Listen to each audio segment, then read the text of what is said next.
भैया 2 मिनट है। हाँ 2 मिनट फिर बाद शुरू। हाँ, उसके बाद चालू करते। जी।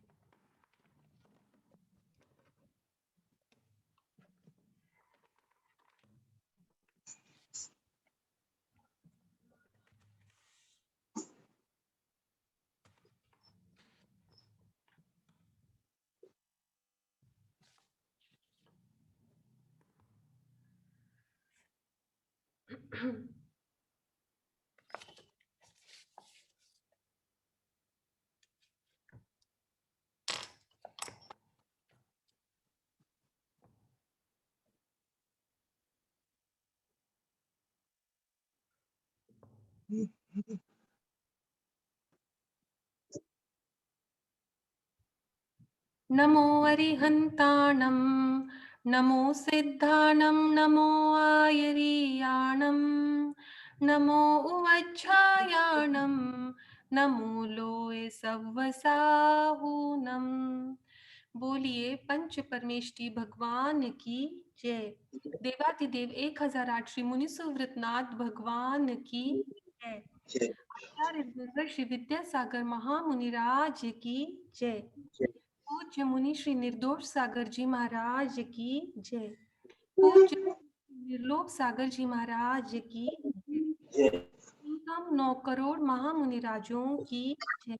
आचार्य मानतुंग मुनि महाराज की जय। आदरणीय भैया को वंदना, सभी को जिनेंद्र। अपन ने लास्ट के क्लासेस में, लास्ट के अपने स्वाध्याय के क्लास में देखा कि भगवान आंतरिक वैभव से भी समृद्ध है। और अपन ने लास्ट क्लास में, कल के क्लास में जो प्रातिहार्य देखे थे भगवान के, तो उन प्रातिहार्यों से भी, इन बाह्य विभूति से भी भगवान सुशोभित है। ऐसे लोकोत्तर भगवान की अपन स्तुति, उनकी वंदना को अपन समझ रहे हैं इस भक्तांबर स्तोत्र के माध्यम से। अभी तीर्थंकर भगवान जो है, प्रभु जो है, वो इस वैभव, उनके इस वैभव को देखकर अपना मन मंत्रमुग्ध होता है। अपने को कितना सुंदर लगता है, कितना सुंदर वो दृश्य होगा।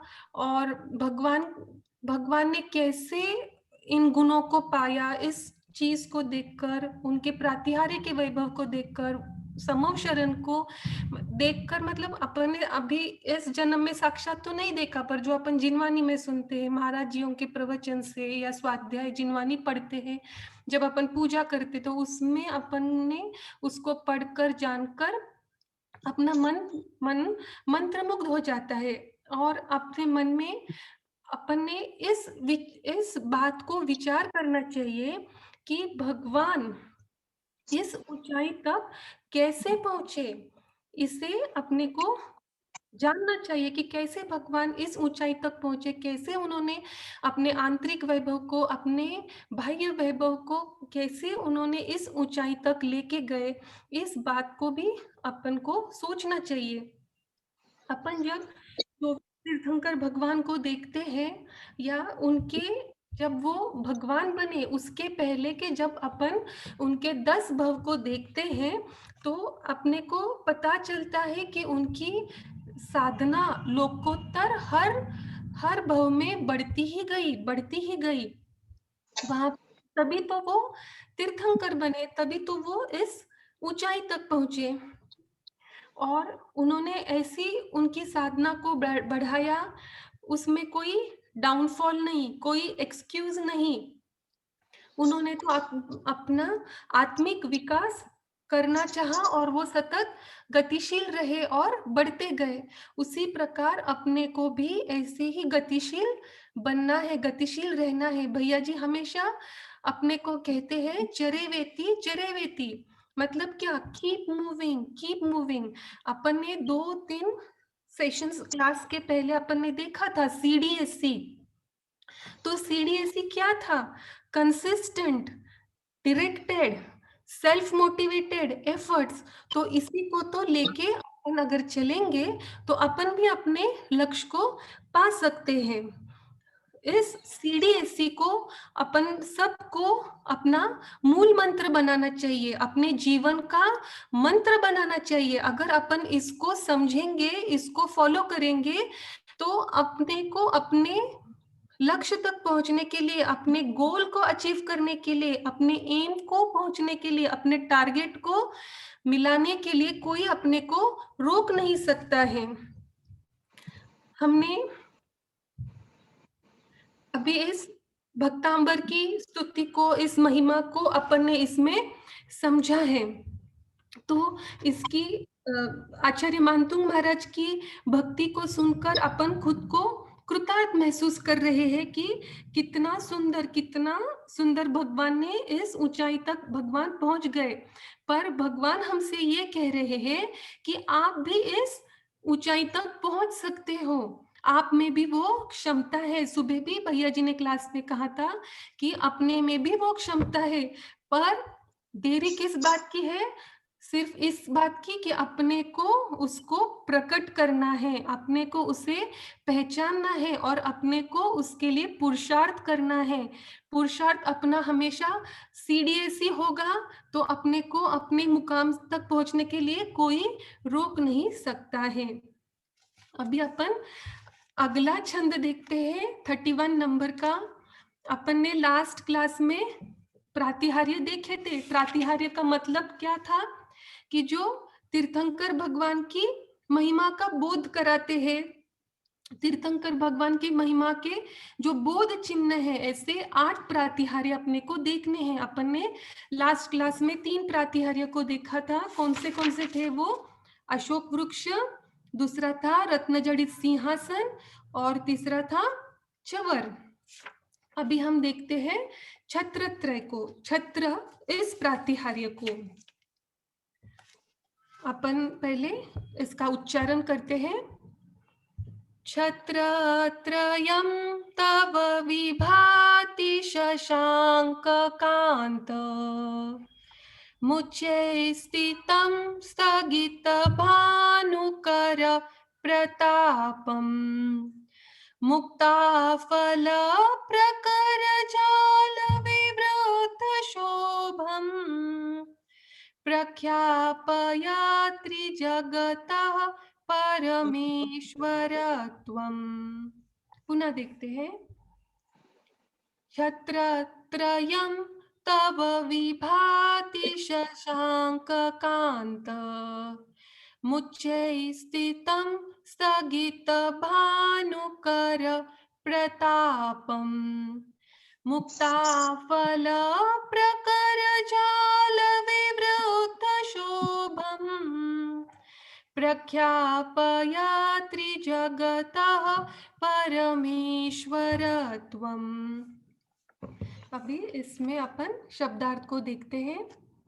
छत्रत्रय, छत्र यानी छत्र। सबने देखा होगा मंदिर में भगवान के ऊपर जो छत्र लगता है, छत्र। त्रय, त्रय मतलब 3। तव, तव मतलब आपके। विभाति, विभाति का मतलब है जो मन को भा रहा है, जो शोभायमान हो रहा है, जो अत्यंत मनोहर है, अच्छा है, जो खिल उठ रहा है, ऐसा विभाति जो शोभायमान हो रहा है। शशांक कांत, शशांक का मतलब होता है चंद्रमा, चंद्रमा के समान। चंद्रमा कांत मतलब उसकी कांति जैसा, उसके जैसा, धवल, चंद्रमा के समान कांति युक्त, ऐसा। फिर शशांक कांतम अपन ने इसमें देखा, और इस शब्द से बनेगा उच्चय।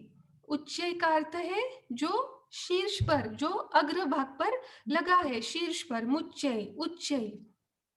फिर स्थितम, स्थितम मतलब जो स्थित है, ऐसा जो लगा हुआ है, लटका हुआ है। छत्र ऐसा लटकता रहता है भगवान के सिर के ऊपर, तो जो ऐसा लगा हुआ है, जो स्थित है। स्थगित, स्थगित मतलब रोक देना, उसको रोक देना। भानु, भानु का अर्थ होता है सूर्य। कर यानी किरण। प्रतापम, प्रतापम यानी उसके प्रताप को, उसके प्रभाव को। मुक्ताफल, मुक्ताफल का मतलब होता है मोती। प्रकर, प्रकर यानी समूह, उन मोतियों के समूह, उन मोतियों के गुच्छ। जाल, जाल यानी झालर, जिसको अपन इंग्लिश में फ्रिल कहते हैं, फ्रिल, झालर। विवृद्ध, विवृद्ध में मतलब जो बढ़ गई है।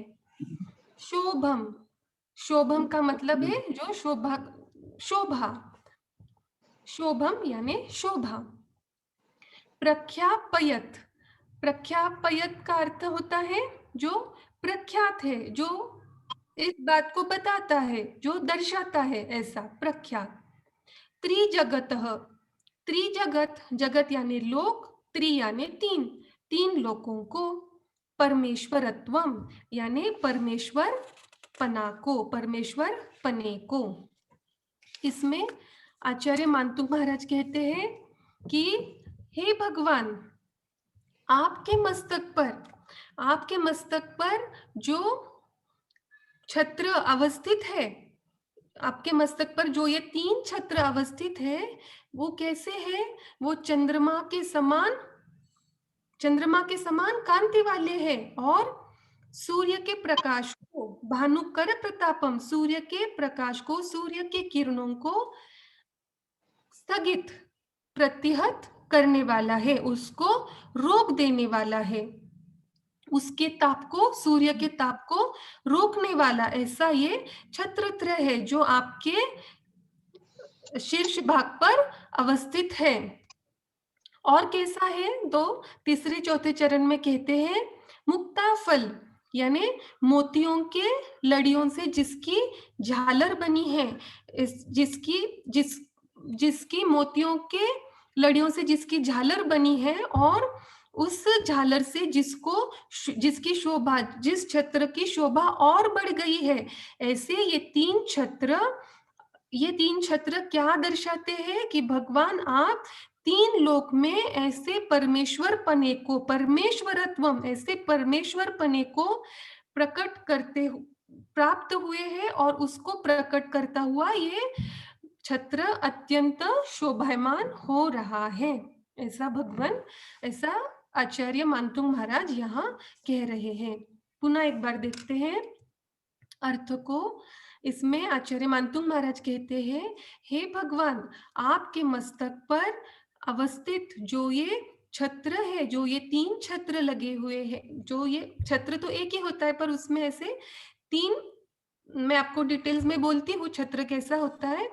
तो जो आपके मस्तक पर ये छत्र अवस्थित है, जो चंद्रमा के समान कांति वाला है और सूर्य के प्रकाश को, सूर्य के ताप को जो रोकने वाला है, और मुक्ताफल यानी मोतियों की लड़ियों से जिसकी झालर बनी हुई है और उसके कारण जो अत्यंत शोभायमान हो रहा है, ऐसे ये तीन छत्र तीन लोक में आपके परमेश्वर पने को प्रकट करते हुए अत्यंत शोभा को प्राप्त हो रहे हैं, अत्यंत शोभायमान हो रहे हैं।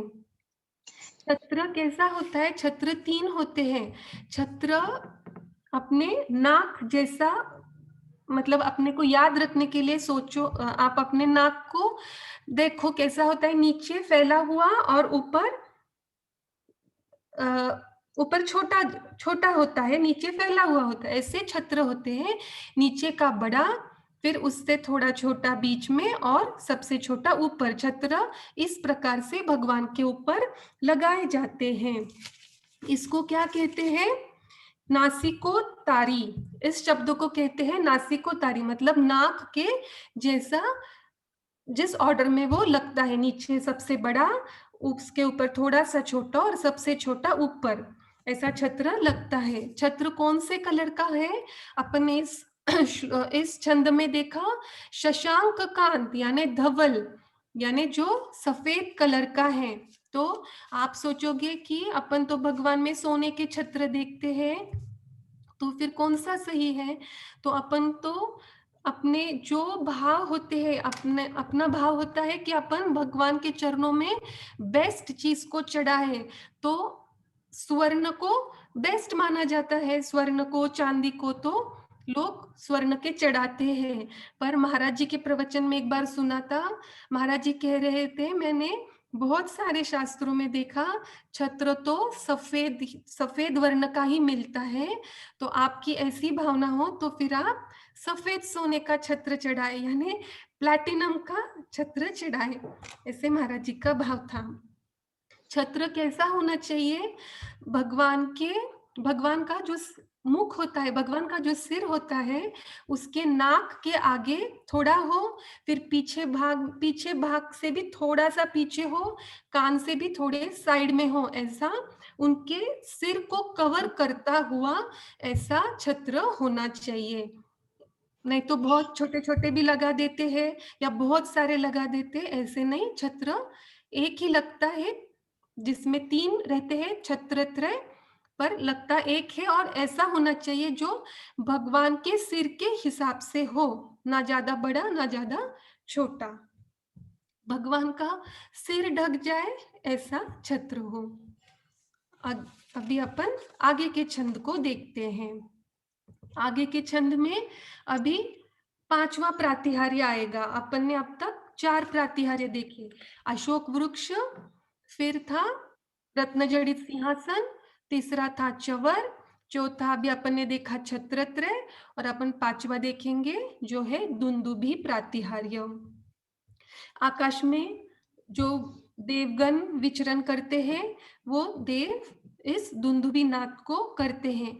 जहाँ भगवान विराजते हैं, उनके बाजू में ये देव लोग दुंदुभी नाद को करते रहते हैं।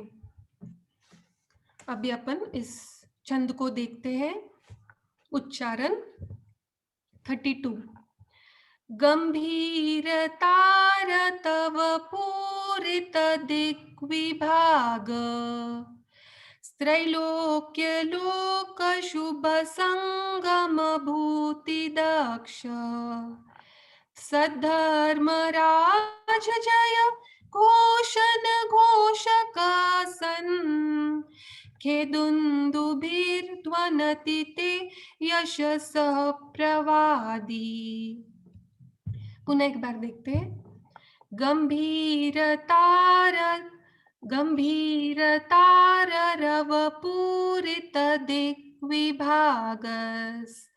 त्रैलोक्य लोक शुभ संगम भूति दक्षः, सद्धर्मराज जय घोषण घोषकासन, खेदुन्दुभिर्ध्वनति ते यशस प्रवादी।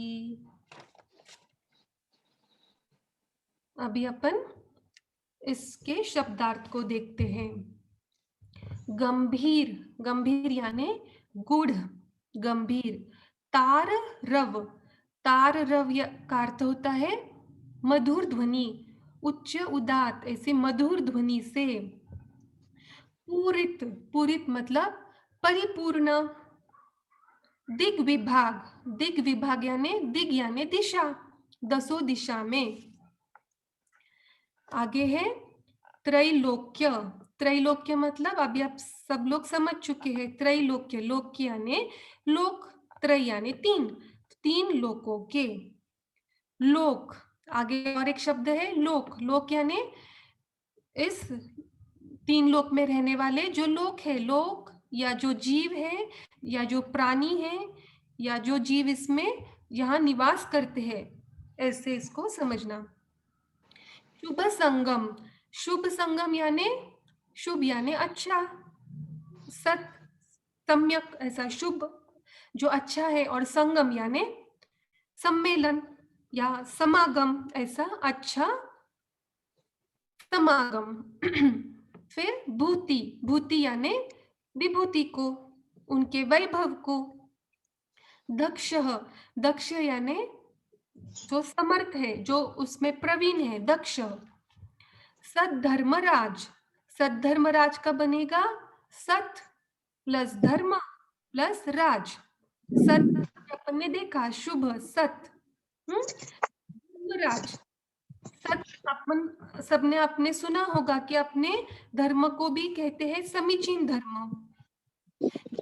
अपना अपन अपने को कैसे व्यवहार या सम्यक दर्शन, सम्यक ज्ञान आदि का जब अपन प्रकरण सुनते हैं तो उसमें इस शब्द का यूज होता है समीचीन, जो सम्यक प्रकार से हो, जो अच्छे प्रकार से हो, ऐसा जो समीचीन है। और ऐसा समीचीन जैन धर्म और उसके राज, उसके राजा, उसके प्रणेता ऐसे तीर्थंकर भगवान। जय घोषण, जय घोषण यानी जय जयकार। फिर घोषक, घोषक का अर्थ है घोषणा करना। सन, सन मतलब होता है। फिर आगे है खे, खे का मतलब है आकाश। दुंदुभिर ध्वनतिते, दुंदुभी प्लस ध्वनि, ऐसे दो शब्द बनेंगे। दुंदुभी का अर्थ है नगाड़ा, भेरी। ये एक टाइप का म्यूजिकल इंस्ट्रूमेंट है, वाद्य है, नगाड़े अगर आप समझते हो तो। दुंदुभी इसका मतलब है नगाड़े। और ध्वनति, ध्वनति मतलब ध्वनि कर रहा है। ते मतलब आपके, यशस, यशस मतलब आपके यश को, आपके यश को। प्रवादी, प्रवादी यानी फैला रहा है, उसका कथन कर रहा है, ऐसा इसको समझे। अभी इसका अपन अर्थ देखते हैं। इसमें आचार्य मानतुंग महाराज कहते हैं कि हे प्रभु, इस गंभीर मधुर ध्वनि से दसों दिशाएं, दिग्विभाग, दसों दिशाओं को गुंजायमान करता हुआ यह दुंदुभी नाद कैसा है? ये तीन लोक के, त्रैलोक्य, तीन लोक के प्राणियों को, अब इस तीन लोक में जो जीव रहते हैं उन प्राणियों को, उन जीवों को आपके शुभ संगम, आपके शुभ समागम का, आपके समीचीन धर्म का, आपके शुभ समागम का ये संदेश फैलाता हुआ।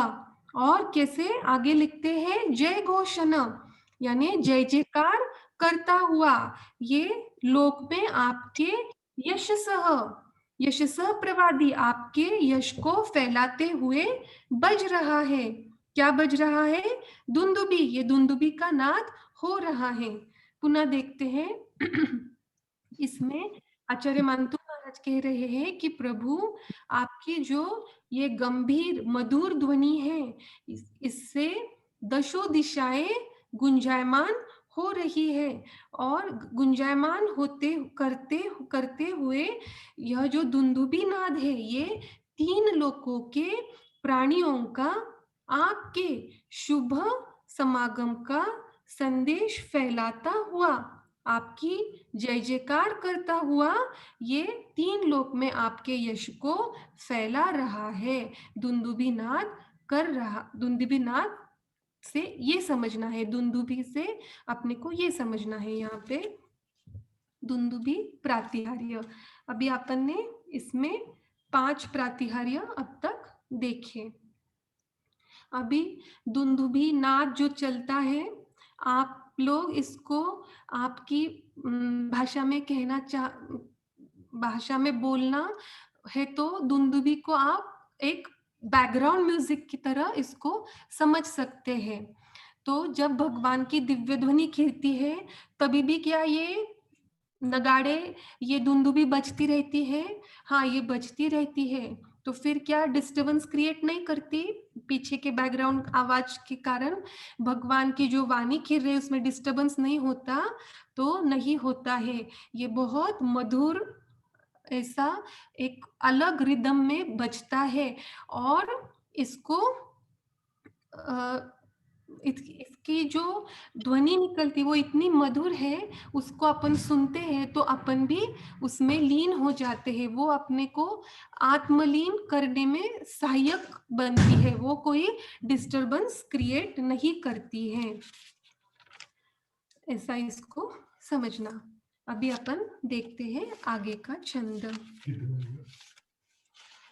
अभी 33 नंबर का छंद देखते हैं। अब दुंदुभी के साथ, अभी अपन ने देखा दुंदुभी, देवलोक इसको, दुंदुभी इस नगाड़े को बजाते हैं। तो आगे इस छंद में 33 के छंद में अपन देख रहे हैं यहाँ पे पुष्प वृष्टि, पुष्पों की जो वर्षा होती है, इस प्रातिहार्य को इसमें देखना है। ये भी दुंदुभी के साथ, इसे भी देवलोक इस पुष्प वृष्टि को, इस पुष्पों की वर्षा को करते रहते हैं। ऐसे फूल झरते रहते हैं। फिर वो दृश्य कैसा होता है, कौन से फूल होते हैं, उनकी वर्षा कैसे होती है, इस बात को अपने को इस छंद में देखना है। छंद को देखते हैं 33। मंदार सुंदर नमेरु सुपारिजात, संतान कादि कुसुमोत्कर वृष्टिरुद्धा, गंधोद बिंदु शुभ मंद मरुत्प्रपाता, दिव्या दिवा पतति वचसान्ततिर्वा। पुनः एक बार इसको देखें। मंदार सुंदर नमेरु सुपारिजात, संतान कादि कुसुमोत्कर वृष्टिरुद्धा, गंधोद बिंदु शुभ मंद मरुत् प्रपाता, दिव्या दिवा पतति ते वचसान्ततिर्वा।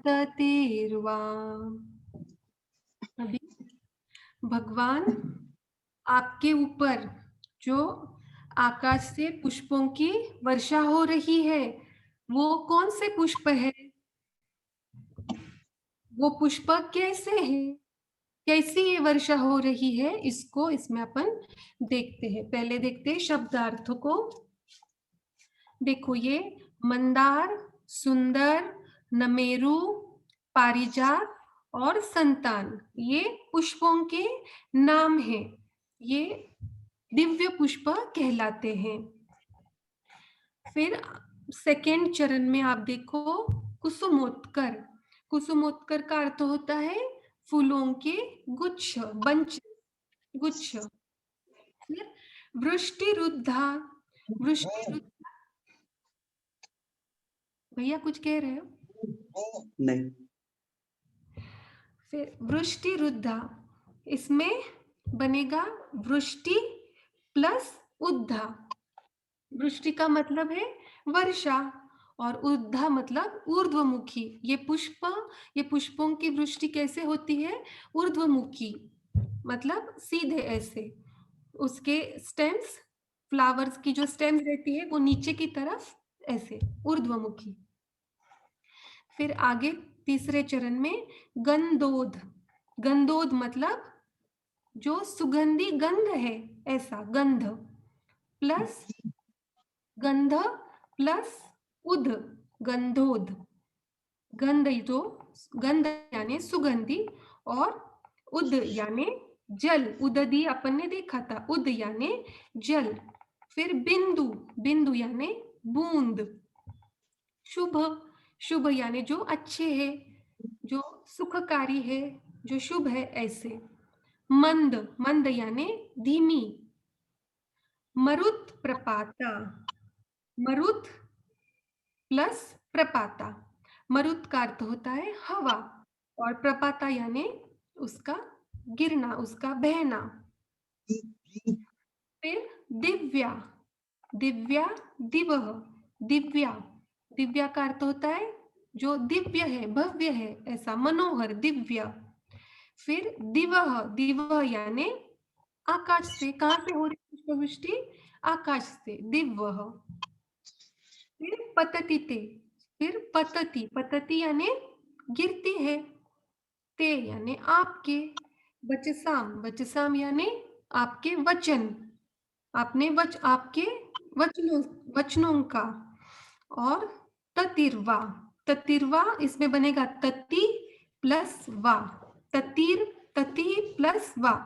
तति मतलब पंक्ति और वा मतलब अथवा, और। तो इसके अपन अर्थ को देखते हैं। यहाँ पे भगवान के ऊपर जो मंदार, सुंदर, नमेरु आदि आदि जो पुष्पों की, दिव्य पुष्पों की जो वर्षा हो रही है, वो कैसी है? ऊर्ध्वमुखी, ऊर्ध्वमुखी ऐसी वर्षा हो रही है। और इसके साथ गंधोदध, गंधोद, इसके साथ सुगंधी जल और मरुत प्रपा, मंद मरुत, मंद मंद वायु, ये भी इसके साथ बह रही है, इसके साथ इसकी भी वर्षा हो रही है। और ये कैसा प्रतीत हो रहा है?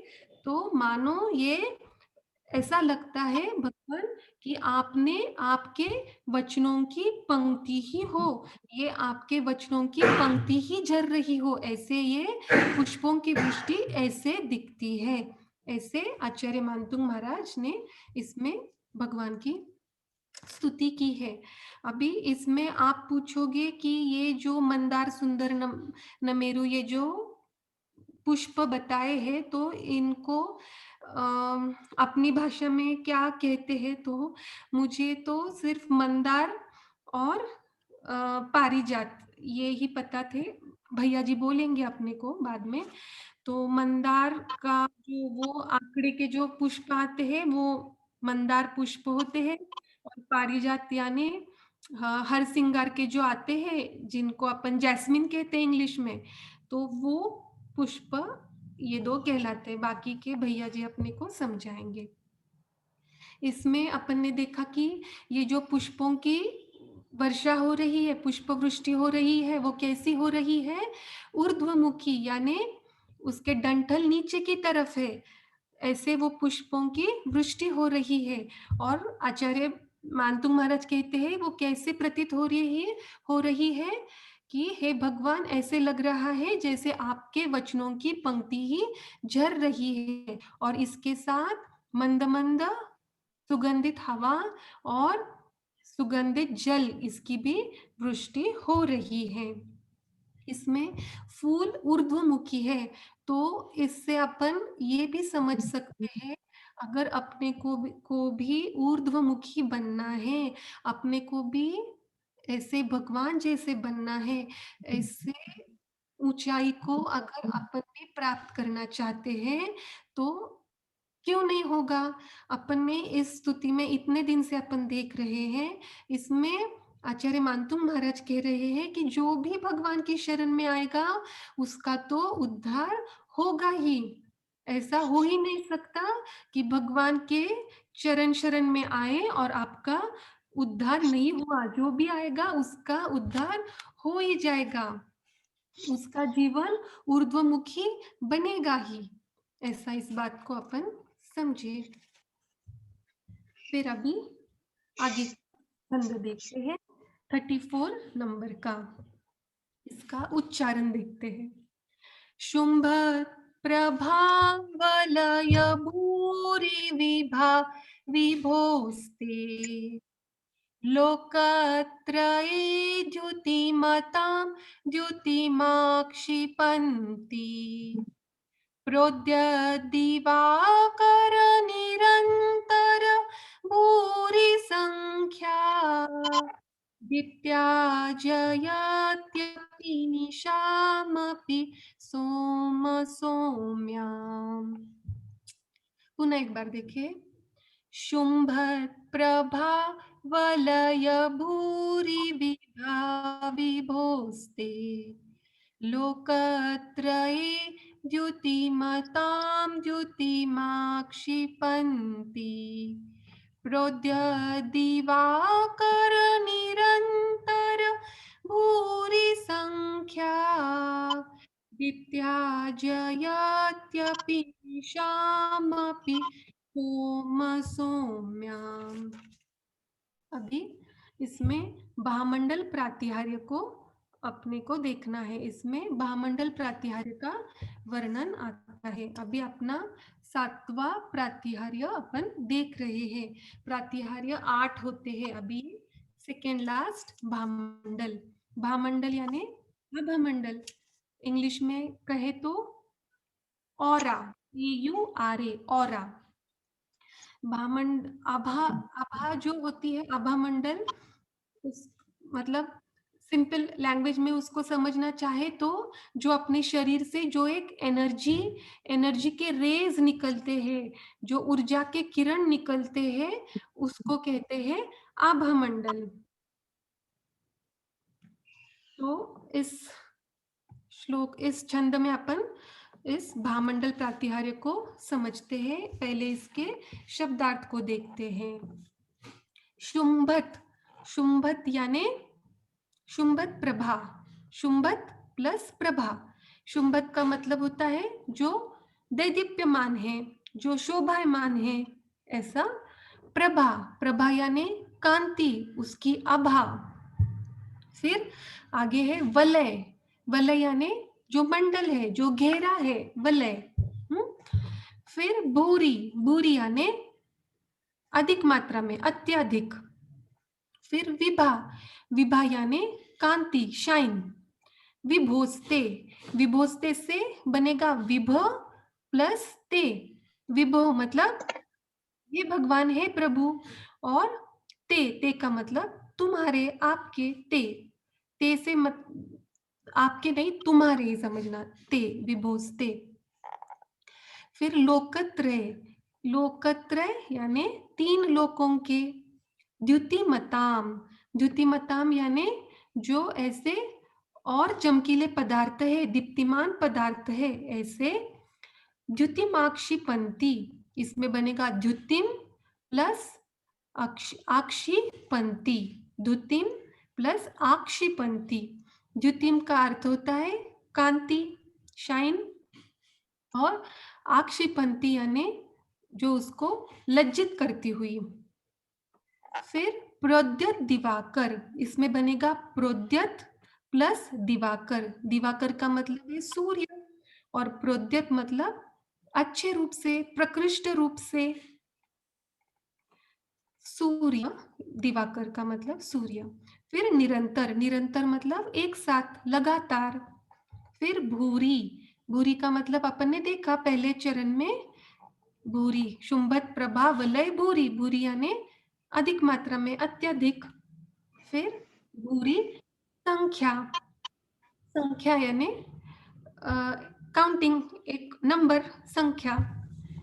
फिर आगे है दीप्त्या, दीप्त्या मतलब आपकी जो कांति है उससे, दीप्त्या। जयत्यपि, जयत्यपि मतलब इसमें बनेगा जयति, जयति प्लस अपि।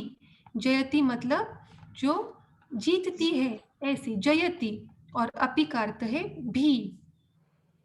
निशामपि, निशा, निशा का मतलब सबको पता होगा, स्कूल में आप लोग पढ़ते हो, निशा का समानार्थी रात्रि, निशा यानी रात्रि। निशामपि, निशाम प्लस अपि, निशा यानी रात्रि, अपि यानी भी। सोम, सौम्याम, सोम यानी चंद्रमा, चंद्रमा का दूसरा नाम सोम।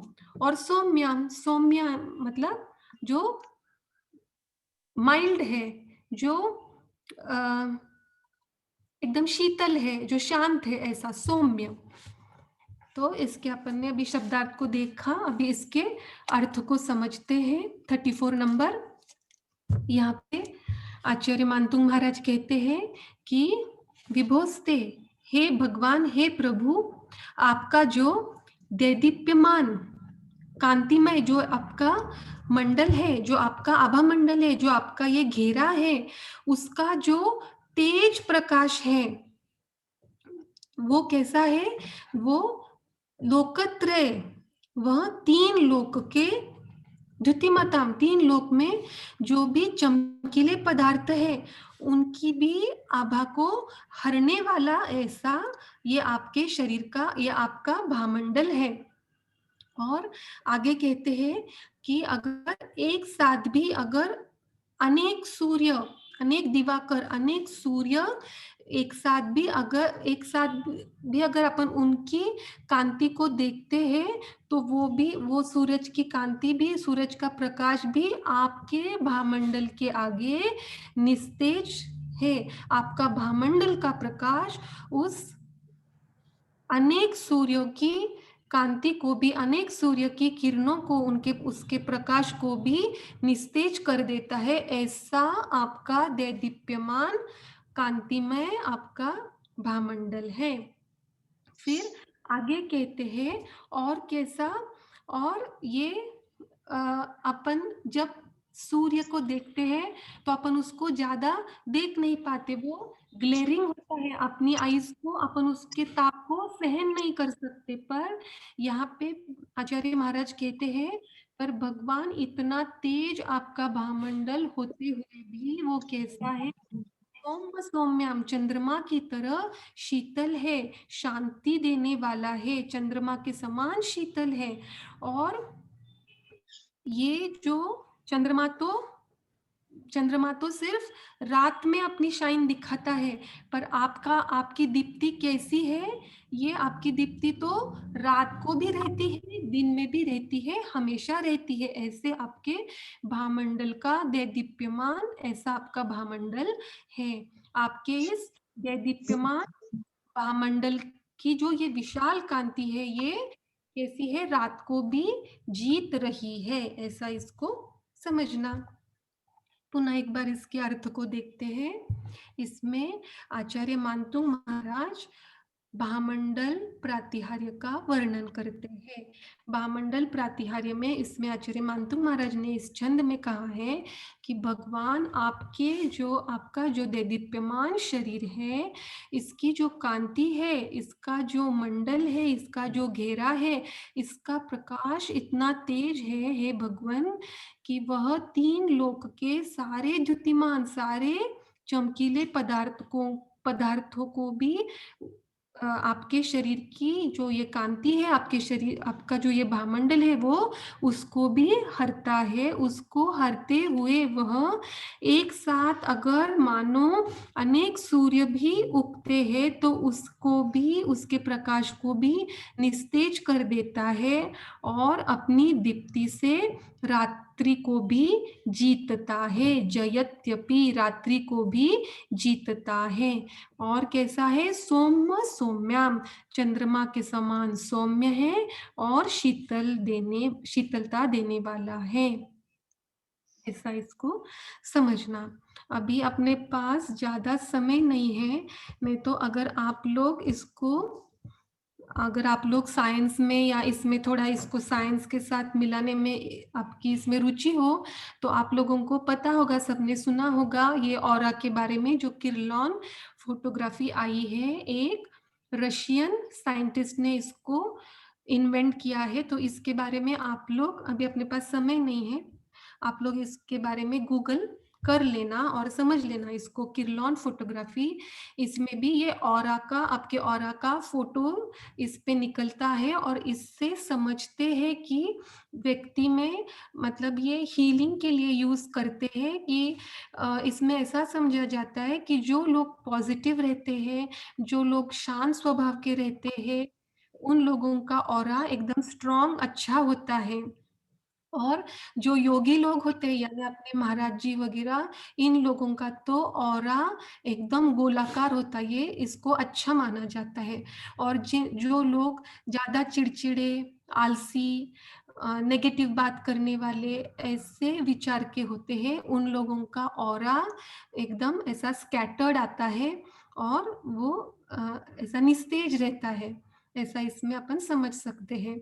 अपन इसमें इन चीजों को देख रहे थे, भावना वगैरह आदि। तो भावना के लिए भी अगर आपको इसमें देखना हो तो एक जापानीज साइंटिस्ट है इमोटो नाम के, तो उन्होंने भी इस भावना का क्या प्रभाव पड़ता है अपनी एनवायरनमेंट पर, इसके बारे में उन्होंने बहुत अच्छे एक्सपेरिमेंट्स किए हैं और छोटे छोटे इसके यूट्यूब पे इसके वीडियोस डले हैं। अगर आपको उसमें रुचि हो तो आप देख लेना। इमोटो, जापानीज साइंटिस्ट, और किरलॉन फोटोग्राफी, जो एक रशियन साइंटिस्ट ने ढूंढ निकाला है। किरलॉन और समथिंग और एक साइंटिस्ट का नाम है किरलॉन और रुडोल्फ, आई सपोज। इन दोनों ने इसको इन्वेंट किया है। तो आप इसको देख सकते हैं। अभी अपन देखते हैं आगे का छंद 35 नंबर का। अभी इसमें लास्ट प्रातिहार्य का वर्णन किया है। जो है लास्ट प्रातिहार्य कौन सा है अपना? दिव्य ध्वनि, 8वां प्रातिहार्य। अभी अपन लोग जूम के माध्यम से इस क्लास को कर रहे हैं। तो जूम के माध्यम से इसमें कितने लोग जुड़े हैं? मैं तो महाराष्ट्र में रहती हूँ, बारामती पुणे डिस्ट्रिक्ट में, और आप लोग सब कितने दूर हो यहाँ से, फिर भी अपन इस जूम के माध्यम से, इस टेक्नोलॉजी के माध्यम से एक दूसरे को देख रहे हैं, सुन रहे हैं।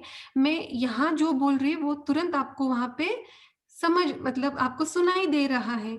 तो इस टेक्नोलॉजी को अपन अभी यूज करते हैं, पर इससे भी हाईटेक टेक्नोलॉजी तभी समव शरण में भगवान के यहाँ होती थी। तो वो क्या है ये दिव्य ध्वनि, इसको अपन इसमें अभी समझते हैं। अपने को तो इस टेक्नोलॉजी के लिए क्या चाहिए? अपने को मोबाइल चाहिए, लैपटॉप चाहिए, रेंज चाहिए, डेटा चाहिए, सब कुछ चाहिए। वहां तो इसकी भी कोई जरूरत नहीं, और इससे भी हाईटेक, इससे भी बढ़ के टेक्नोलॉजी समव शरण में होती है। तो इसको अपन इसमें समझते हैं। 35 नंबर का छंद, इसको अपन पहले पढ़ते हैं। स्वर्गापवर्ग गम मार्ग विमार्ग नेष्ट सद्धर्म तत्व कथने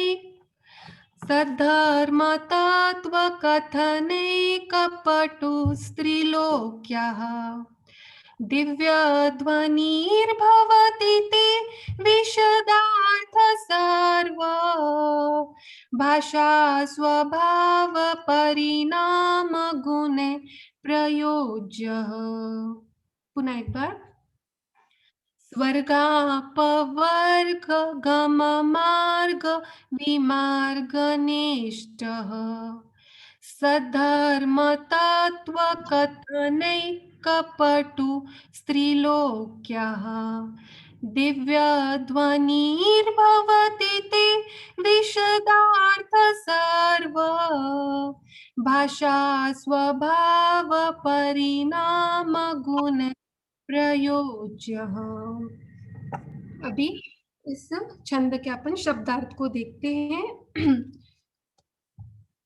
स्वर्ग और अपवर्ग, स्वर्गापवर्ग, इसमें दो बनेगा, स्वर्ग और अपवर्ग। स्वर्ग यानी देवलोक, हेवन, स्वर्ग, और अपवर्ग, अपवर्ग यानी जो मोक्ष का मार्ग है, जो निर्वाण का मार्ग है, वो।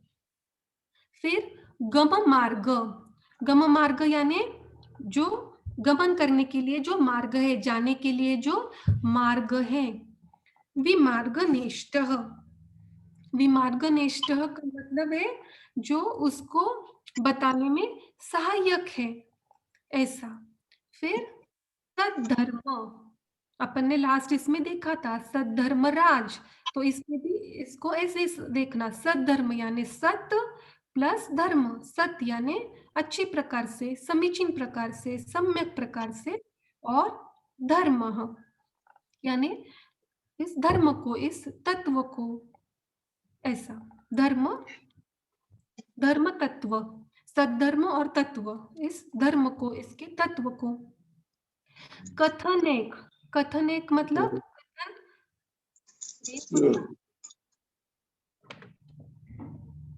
भैया कुछ कहा आपने? नहीं, कुछ नहीं। फिर कथनेक, कथनेक मतलब कथन करने वाला, कथन। पटु स्त्रीलोक्य, इसमें बनेगा पटु प्लस त्रिलोक्य, पटु प्लस त्रिलोक्य। पटु यानी जो उसमें निपुण है, ऐसा पटु। और त्रिलोक्य यानी तीन लोक, अभी तो सब लोग समझ चुके हैं त्रिलोक को, त्रिलोक यानी तीन लोक को। फिर दिव्य ध्वनि, फिर आगे है दिव्य ध्वनि। तो दिव्य ध्वनि का मतलब है जो भगवान की वाणी है, ऐसी अलौकिक वाणी है, उसको दिव्य ध्वनि को। भवती, भवती यानी जो होती है, ते यानी आपकी, भगवान की, आपकी। विशदार्थ, विशदार्थ का यहाँ बनेगा विशद प्लस अर्थ। विशद यानी एकदम उसको विशद रूप से, अच्छे से उसको एक्सप्लेन किया हुआ, विस्तृत रूप से।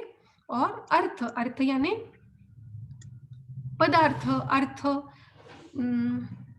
द्रव्य, गुण, पदार्थ जो अपन कहते हैं, उनके भाव को बताने वाला, उन तत्वों को समझाने वाला, उसके अर्थ को बताने वाला, ऐसा। फिर सर्व भाषा, सर्व भाषा यानी सर्व यानी सभी, भाषा यानी लैंग्वेज, भाषा बोली, बोलने का जो अपना है लैंग्वेज, मीन्स ऑफ कम्युनिकेशन, भाषा। फिर स्वभाव, स्वभाव यानी अपने स्वगुण को, अपने गुण को। परिणाम यानी परिणमित करता है, परिणित होने के लिए जो है। फिर गुणे, गुणे यानी गुण। और प्रयोज्य, प्रयोज्य यानी जो उससे युक्त है, ऐसा। तो इसमें अपन अर्थ को देखते हैं। इसमें आचार्य मानतुंग महाराज कहते हैं कि स्वर्ग और अपवर्ग, उसके जाने के मार्ग को बताने वाले, ऐसे स्वर्ग और मोक्ष के मार्ग को जाने के लिए बताने वाले, बताने में जो समर्थ है, ऐसे तीन लोक के, त्रिलोक या तीन लोक के, तीन लोक में सद्धर्म तत्व यानी सद्धर्म रूपी तत्व को जो कथन है, जो कहते हैं, जो कथन करते हैं, जो उसका प्ररूपण करते हैं, करने में जो एकमात्र, मतलब इसके अलावा कोई कोई दूसरा इसको कह नहीं सकता, भगवान आपके अलावा। और कैसी है आपकी दिव्य ध्वनि, तो कहते हैं सर्व भाषा स्वभाव यानी सब लोगों को अपनी अपनी भाषा में वो समझ में आती है। सर्व भाषा के परिणाम, परिणाम के गुण से जो युक्त है, जिसका स्पष्ट जो स्पष्ट अर्थ से युक्त है, ऐसी वह दिव्य ध्वनि सब तरफ गुंजायमान हो रही है, ऐसा इसमें आचार्य भगवान कहते हैं। ये जो भगवान की दिव्य ध्वनि होती है, तो अपन ने, अगर आप लोगों ने देवशास्त्र गुरु की जयमाला अगर आपने पढ़ी हो, आप लोगों ने पूजन की हो, तो आपको पता होगा, उसमें आता है कि ओमकार रूप आपकी ध्वनि कैसी है, भगवान ओमकार रूप है। तो ओमकार रूप से अपन इसको ऐसा समझे, ओमकारमय है आपकी दिव्य ध्वनि। तो ओमकार का अर्थ है जिसमें पंच परमेष्टि विराजमान है, पंच परमेष्टि स्थित है, ऐसी आपकी ओमकार में ये वाणी है। तो पंच परमेष्टि मतलब अ से अरिहंत, फिर सिद्ध भगवान का अशरीरी से भी अ लेंगे, अ, फिर आचार्य का आ, उपाध्याय परमेष्टि का उ, और साधु परमेष्टि का यानी मुनि का म, ऐसे ओम, ऐसी आपकी दिव्य ध्वनि है। या इसको तीन, इसमें मतलब तीन लोक भी गर्भित होते हैं इस ओम में, यानी ऊर्ध्वलोक, अधोलोक, ऊर्ध्वलोक और मध्यलोक। तो अधोलोक का अ, ऊर्ध्वलोक का उ और मध्यलोक का म, ऐसे ओम। तो इस ओम में मतलब आपकी दिव्य ध्वनि पूरे तीन लोक में ऐसी व्याप्त है। तो इसके अर्थों को अपन फिर से एक बार देखते हैं।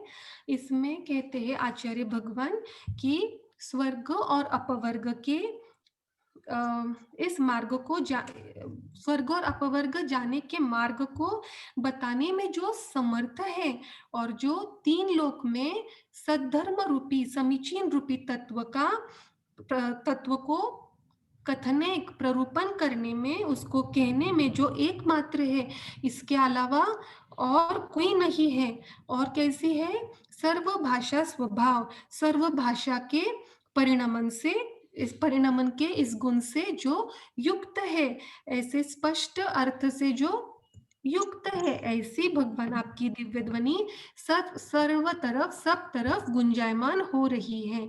तो ये दिव्य ध्वनि की क्वालिटी एक और ऐसी होती है कि इस दिव्य ध्वनि को तो एक तो मागध जाति के जो देव होते हैं वो उसको सब तरफ स्प्रेड करते हैं।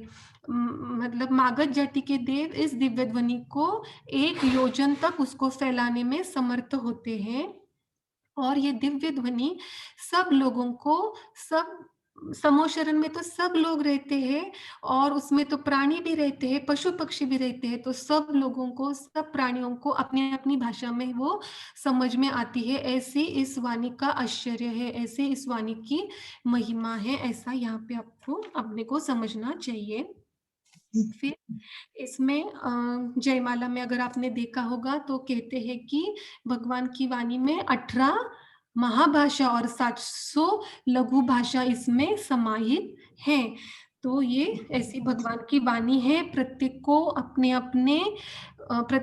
अपनी भाषा में समझ में आती है। ऐसा कोई भी व्यक्ति नहीं रहता समूह शरण में जो इससे अछूता। तो ये दिव्य ध्वनि में जो भगवान कहना चाह रहे हैं वो सबको अपने अपनी भाषा में समझ आता है, यहाँ तक कि उन पशु पक्षी, उन प्राणियों को भी ये समझ में आता है।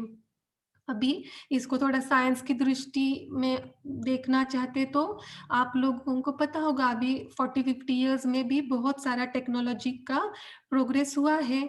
तो मतलब आजकल आज तो क्या प्राणियों की भी भाषा समझने के लिए वैसे भी इंस्ट्रूमेंट्स डिवाइस किए गए हैं। तो आप इसको ऐसा समझ ली।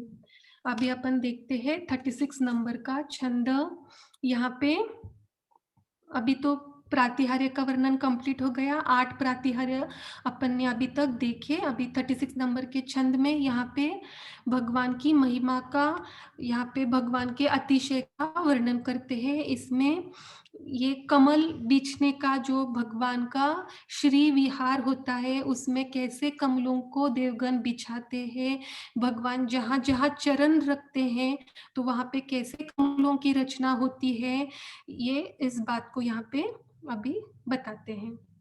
अपन इसका पहले उच्चारण देखते हैं। उन्निद्र हे मानव पंकज पुंज कांति पर्युल्लसन्न खमयु खशिखाभिराम पादौ पदानि तव यत्र जिनेन्द्र धाता पद्मानि तत्र विबुधा परिकल्पयन्ति। पुनः देखते हैं। उन्निद्र हे मानव पंकज पुंज कांति पर्युल्लसन्न खमयु खशिखाभिरामो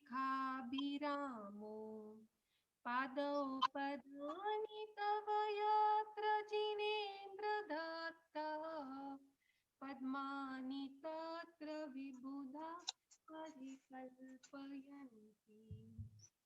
इसमें आचार्य माधव महाराज कहते हैं भगवान आप जब विहार करते हैं तब कि आपके प्रत्येक चरण में स्वर्णमय कमल खिलते हैं। तो उस कमल की संरचना कैसी है, वो कैसे खिलती है, अब इस बात को। आवाज कम हो गई आपकी अचानक, पता नहीं, मुझे भी नहीं आ रही, सभी को नहीं आ रही है।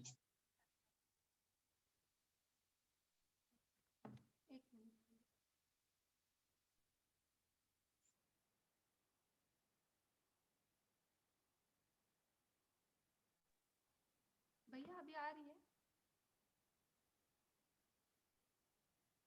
बोलो। इस छंद में भैया आ रही आवाज? बहुत कम आ रही है आवाज। भैया फिर आप बोलिए या मैं फिर से लॉग आउट करके लॉग इन हो जाऊं। आदिनाथ भगवान की जय। यहाँ पर अष्ट प्रातिहार्यों का वर्णन जैसा कि आप लोगों ने अभी सुना, दीदी बता रही थी आपके लिए, आचार्य मानतुंग स्वामी की द्वारा रचित ऐसे भक्तामृत स्तोत्र में यहाँ पर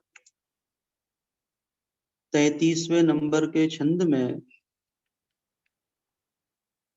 पुष्पों की वर्षा होती है। श्री जी अर्थात ये भी एक प्रातिहार्य है, अष्ट प्रातिहार्य में, जिसे यहाँ पुष्प वृष्टि प्रातिहार्य कहा जाता है। इस पुष्पों की वर्षा देवताओं के द्वारा होती है। देवतागण जो कि कल्प वृक्षों के माध्यम से नाना प्रकार नाना जातियों के कल्प वृक्षों से उन फूलों की वर्षा प्रभु के ऊपर करते हैं। तो भगवान के सर पे नहीं रखते, ना कोई पैरों पे रखते हैं, भगवान के सामने वह समर्पित होते हैं। पुष्प भी कल्प वृक्षों से उत्पन्न होते हैं। कल्प वृक्ष स्वर्गों में भी कल्प वृक्ष की सुविधा है। मध्य लोक में भी जहां पर भोग भूमि उत्तम मध्यम जघन्य भोग भूमि है, वहां भी 10 प्रकार के कल्प वृक्ष होते हैं और स्वर्गों में भी कल्प वृक्ष होते हैं।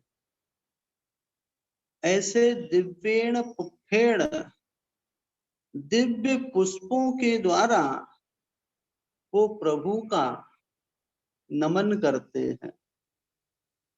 नाम दिए हैं हमारे यहाँ पर, जैसे होते हैं मंदार सुंदर नमेरु सुपारी जात, ये नाम वहां भी प्रचलित। इस प्रकार से वे दिव्य पुष्प होते हैं। उन दिव्य पुष्पों की वर्षा करके वे देवतागण अपना सौभाग्य मानते मनाते हैं। वास्तव में देखा जाए तो प्रभु की भक्ति करने का हर किसी को सौभाग्य नहीं मिलता। जिन लोगों ने अपने जीवन में कुछ ऐसे कार्य किए हैं, उन कार्यों को करके ही उन्हें इस प्रकार का अवसर, जिसको अपॉर्चुनिटी कहते हैं, वो मिलती है। देवगण भी भगवान के सामने समक्ष इस प्रकार से अपना पुण्य जगा रहे हैं। ये यहाँ पर स्पष्ट रूप से कहते हैं कि फूलों की वर्षा,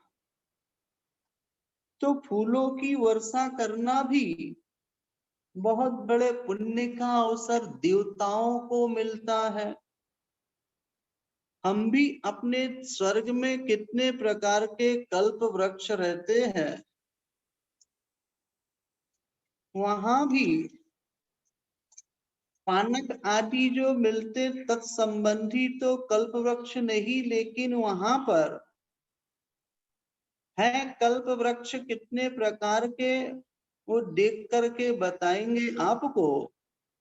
लेकिन वहां कल्प वृक्ष की सुविधा है, जिसके माध्यम से देवता अपने कार्य आदि को सिद्ध करते हैं।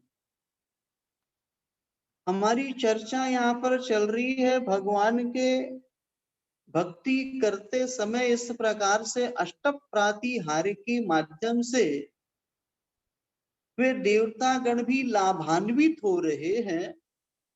हम भी लाभान्वित हो सकते हैं अपने दैनंदिनी जीवन व्यवहार में। जो प्रभु की भक्ति हम करते हैं, जिनालय में जब जाते हैं, तो जिनालय में जाकर के इस प्रकार से हम भी यथा योग्य जो हमारे लिए उपदिष्ट उपदेश दिया गया है, वैसा हम कार्य संपन्न कर सकते हैं।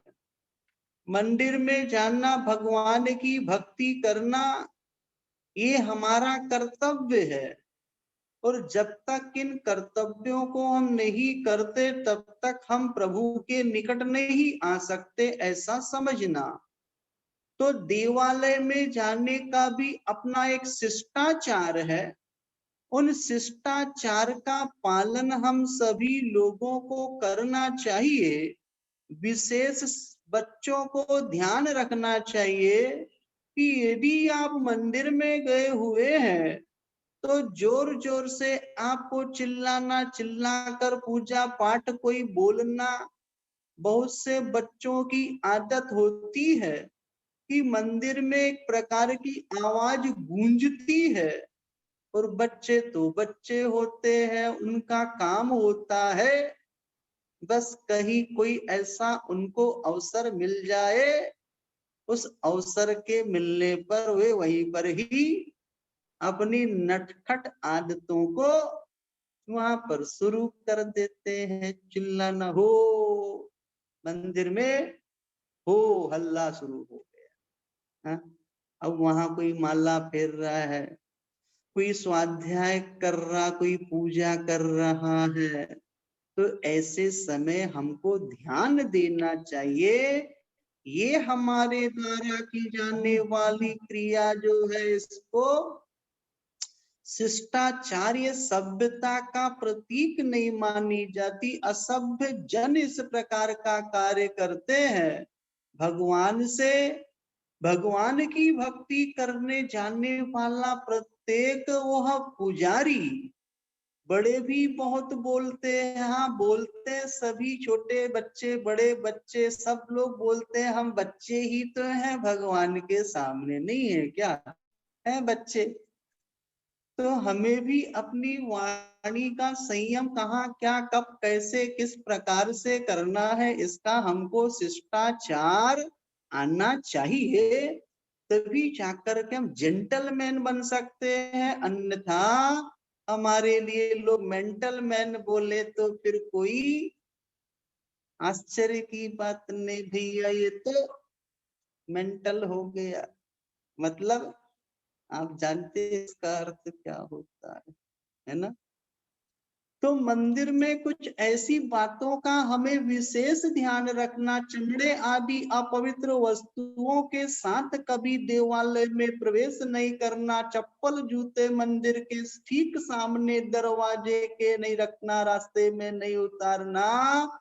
ये भी आपको पुण्य के संपादन में की जाने वाली जो क्रियाएं हैं, ये बाहरी क्रिया भी आपकी पूजा और भक्ति में महत्व रखती है। इन छोटी छोटी बातों का हमें विशेष ध्यान रखना चाहिए।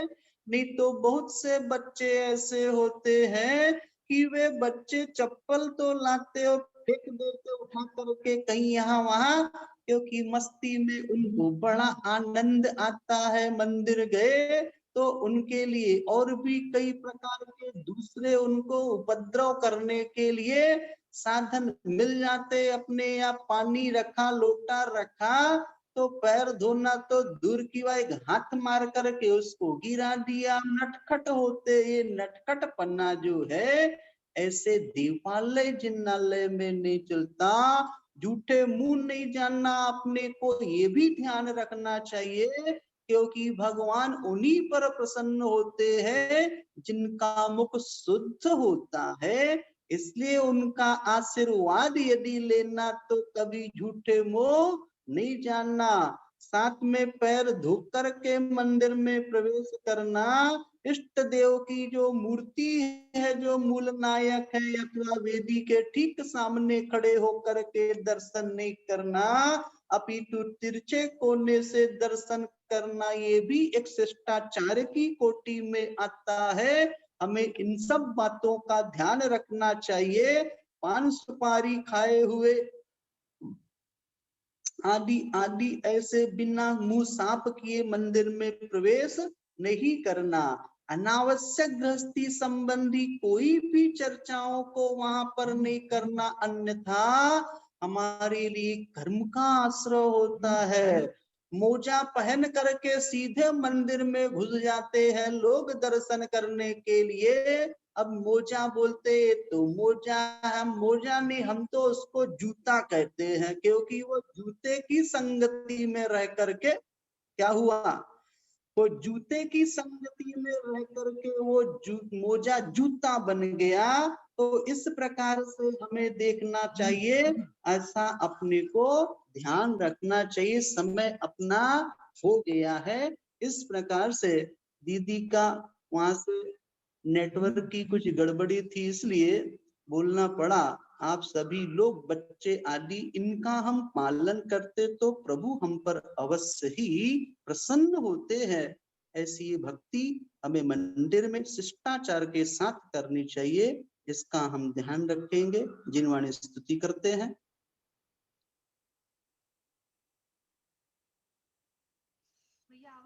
श्री जी ने वाणी जग कल्याणी, जग जाने मद तम मोह हारी। जन माने हारी गण हरे हारी, जम जरा भवे रोगे हरी। तिथय राणाम दिव्य जोनिंजा, पड़ई सोनई माई धारई। नानम सौख्यम अनंतमधर्य, सासते मोक्षे पदम पावई। सासते मोक्षे पदम पावई। नौवन मुख।